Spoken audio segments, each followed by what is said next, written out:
Ici, on a un truc assez standard, hein. On va 3-better, bien sûr. Tu me dis comment tu réfléchis par rapport à la taille de ta surrelance, par rapport à la taille de ton 3-bet. Alors, on va déjà savoir si on est en position ou hors position.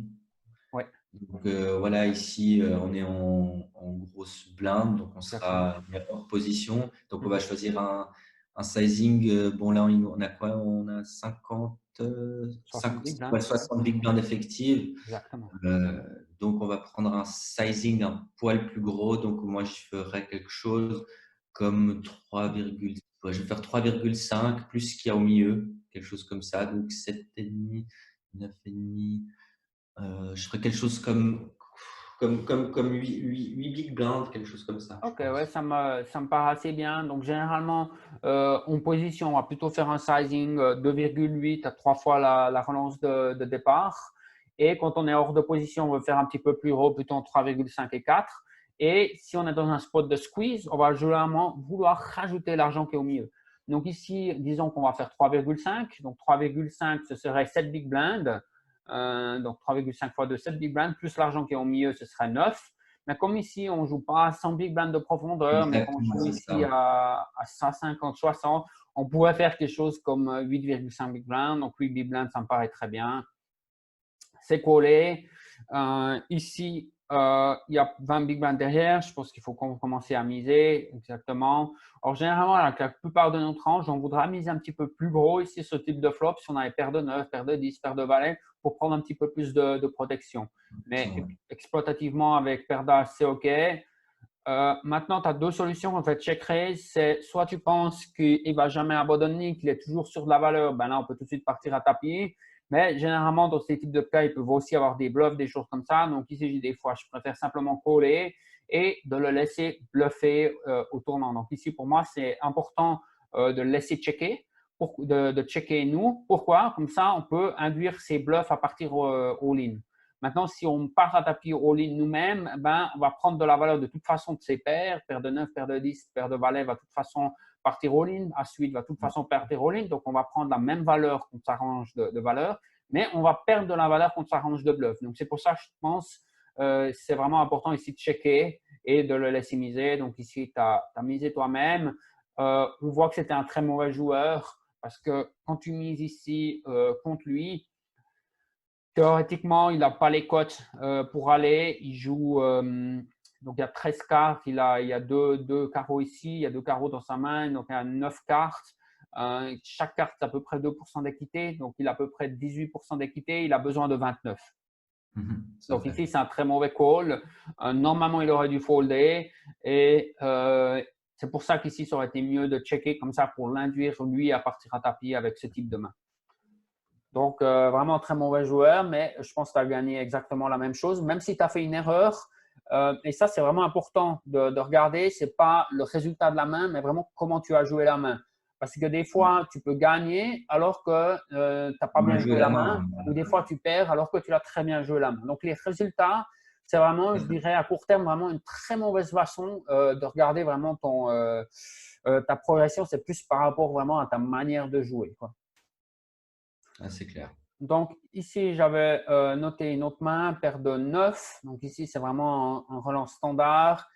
Et sur ce flop As-Dame 3, ici, je voulais regarder avec toi vraiment Pio Solver, qu'on avait regardé de temps en temps.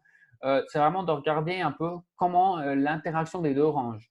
Donc, ici, on a une range de, si je fais erreur, de cutoff, hein, donc exactement à peu près la même range qu'on avait avant. Par contre, ici, on est à 65 big blinds effectifs. Donc, effectif, c'est vraiment le plus petit stack de nos deux. Donc, ça, une range que tu connais bien. Maintenant, la range de 3 bêtes de notre adversaire. On voit qu'il va souvent 3 bêter paire de 8 plus, As-Roi, As-Dame, avec quelques subtils connecteurs dans le mix. Et par rapport à ça, on lance une simulation, si tu veux, qui va nous dire, alors là, je vais peut-être déplacer voilà, je vais peut-être déplacer la vidéo. Voilà, qui va nous dire un peu notre stratégie. Donc, la stratégie maintenant de ce joueur sera de toujours checker par rapport à ce flop. Donc là, il a checké à toi. Voilà, check.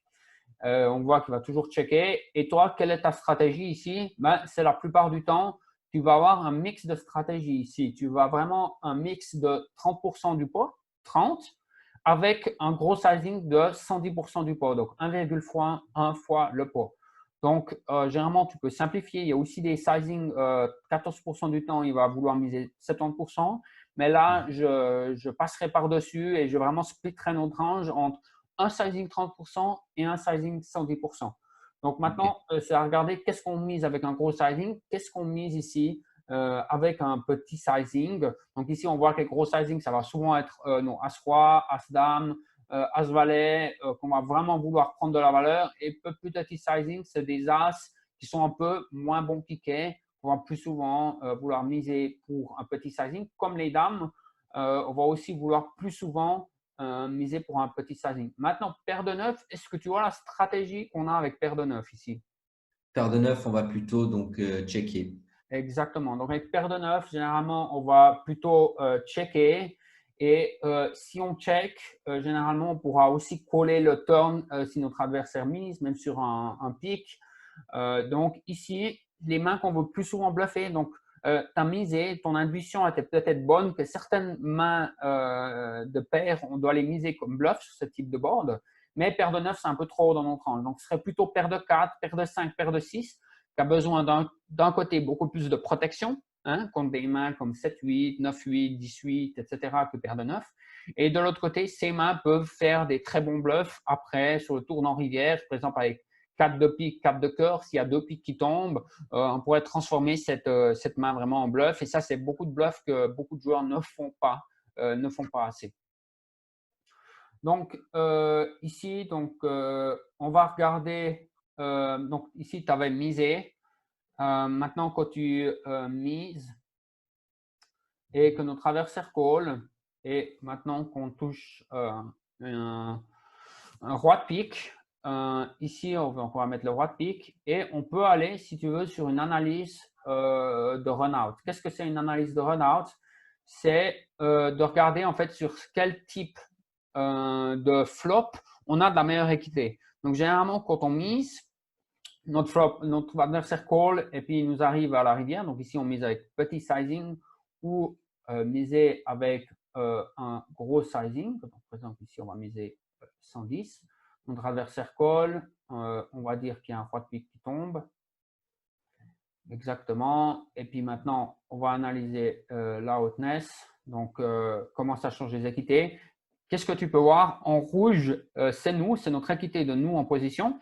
Eh bien, un pic, généralement, est mauvais pour nous parce que notre adversaire a plus souvent de pics dans sa range. Si tu veux, sur un flop As-Dame 3, il n'aurait pas souvent check-raisé ici parce qu'il n'a pas paire de dame, il n'a pas paire d'As, il n'a pas As-Dame, il a peut-être brelan 3. Donc, en fait, du fait qu'il n'a pas beaucoup de combos de valeur, il ne peut pas avoir beaucoup de combos de bluff.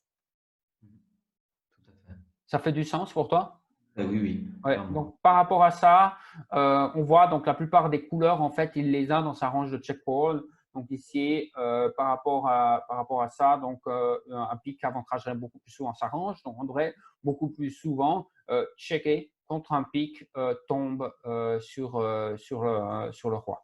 Donc, ici, là, nos stratégies seraient plus souvent checker. Par contre, ici, on a vraiment une stratégie qu'on ne devrait jamais miser avec paire de 9. Donc, on ne peut plus vraiment analyser ce type de spot ici. Donc, je pense que la stratégie idéale serait de faire de check-check. Et maintenant, disons que notre adversaire miserait sur le roi de pique.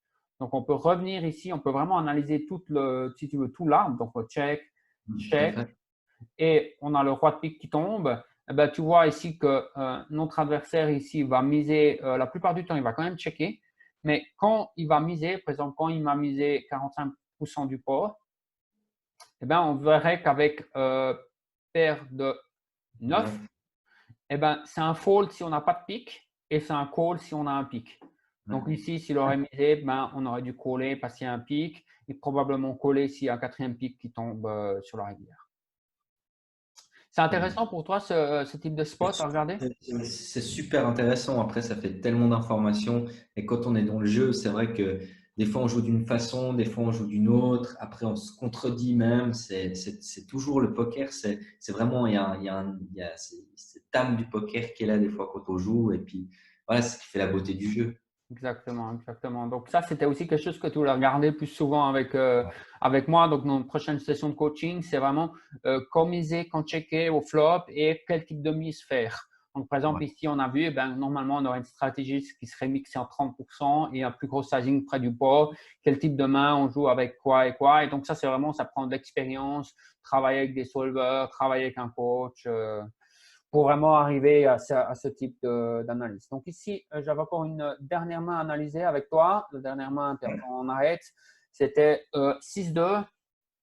Ici, on a une range ici. Généralement, on va vouloir check raiser nos meilleurs flush draws. Donc, par exemple, des flush draws avec, je dirais, vraiment des combos draws, hein, qui ont des flush draws plus gut shot, peut-être quelque chose comme 7-6 de carreau, 10, valet 10 de carreau, dame 10 de carreau, 17 de carreau, parce que là, on peut vraiment toucher la couleur et la quinte. Ce qui est aussi possible avec notre type de main, mais le problème, c'est qu'on n'a vraiment pas un tirage qui est neutre, hein. Si on touche une couleur, on a probablement la plus mauvaise couleur. Et si on touche une quinte, on a aussi probablement la plus mauvaise quinte, hein. S'il y a le 7, ben, valet 10, ça fait une couleur.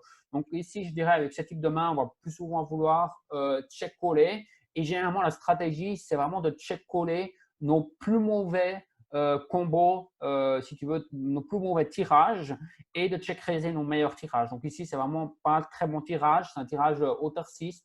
Donc, on va plutôt faire du check-call. Et on peut regarder aussi ce spot. Ce spot était intéressant pour moi au tournant. Parce qu'ici, au tournant, si tu veux, quand il y a le 5 qui tombe, on a vraiment la possibilité de prendre l'initiative ici. Pourquoi? Parce qu'on a beaucoup plus de 5 dans notre range que la range de notre adversaire. Tout à Et fait. Ouais, ouais. exactement. Et ça, je pense, on va pouvoir le confirmer aussi avec cette petite analyse. Donc ici, ce n'est pas 100% parce qu'on était vraiment multi-way hein, au flop, hein, c'est ça? Ouais, on est multi-way. Et ça, pour analyser les spots multi-way, c'est vraiment des solvers vraiment plus complexes, mais on peut essayer d'approximer, pardon, là, mon français, de vraiment regarder un petit peu plus proche qu'est-ce qu'on ferait ici dans cette situation. Donc, bien sûr, on check. On a vu que notre adversaire ici, il a misé, combien il a misé? Il a vraiment misé un petit sizing, hein. Donc, généralement, 50% du pot. Donc, le plus son sizing est plus petit, le plus on va souvent pouvoir check raise. Et le plus gros son sizing est, le plus souvent on va vouloir check call. Donc, ici, on n'a que des sizings, moi, dans mon arbre de 110%, 70% et 30%. Donc, comme il était à 50, on va le mettre sur du 70%. Et on va regarder notre stratégie ici avec 6-2. Donc, ici, tu vois, 6-2 de carreau, ben, c'était un call 100% du temps. Et c'est exactement ce que je t'avais dit avant. Donc, ici, si on regarde, on va vouloir check raiser nos meilleurs draws. Donc, ici, dame 7, dame 6, valet 7, valet 6, roi 6. Qui ont vraiment des gut shots plus des couleurs qui ne sont pas mauvaises, quoi. Donc, ici, des belles choses. Dame valet aussi, un très bon check raise. Et vraiment, les mauvais couleurs, bah, tu vois, la plupart du temps, ici, on les check call. Ouais. Maintenant, on a check call et c'était le 5 qui est tombé, je crois. 5 de cœur. Ici, par rapport au 5 de cœur, je pense qu'on va avoir une stratégie qui va être vraiment de miser. Et là, tu peux le voir vraiment toi-même. On va miser 75% du temps. Donc, 3/4 du temps, si tu veux, on va vouloir miser. Pourquoi? Parce qu'ici, on a vraiment beaucoup de 5. Quand tu vois, on a les As-5, Roi-5, Dame-5, Valet-5, 7-5. On a énormément de 5 que si tu veux, notre adversaire ici, quand il mise, lui, il n'a pas énormément de 5. Hein. Il a quand même quelques 5, mais les 5 vont généralement plutôt souvent checker. Roi-5, Dame-5, 7-5, etc. Donc, on a vraiment un avantage de range. Et qui dit avantage de range dit on prend le lead, on commence à miser. Okay. Donc, ici, par rapport à notre main, 6-2 serait une très bonne main ici pour miser, tu vois. Prendre l'ascendant, miser pour un sizing petit de 1/3 du pot. Donc, ici, malheureusement, je crois que tu as checké. Et donc, ici, je pense qu'on a encore les cotes pour coller. Mais c'est ça le problème maintenant d'avoir checké, c'est qu'on check call avec une hauteur 6.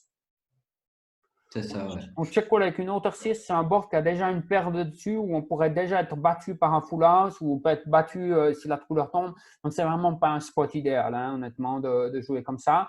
Et maintenant, sur la rivière 8, donc disons qu'on aurait checké puis on aurait collé sa mise. Donc, il a misé la moitié du pot. Donc, on va le remettre ici, voilà, on va le remettre sur un 2/3 du pot. Je ne l'ai pas dans mon arbre. Et on va mettre un 8. C'est le 8 de cœur. Et là, pareil qu'avant, si tu veux, on va vouloir aussi prendre une range de lead ici. Pourquoi? Parce que le 8, nous, on a beaucoup de 8 dans notre range aussi. On a 8-7, 8-6. On avait 8 avec une couleur, peut-être valet 8 de carreau, dame 8 de carreau, as 8 de carreau. Donc, on a beaucoup de 8. Hein.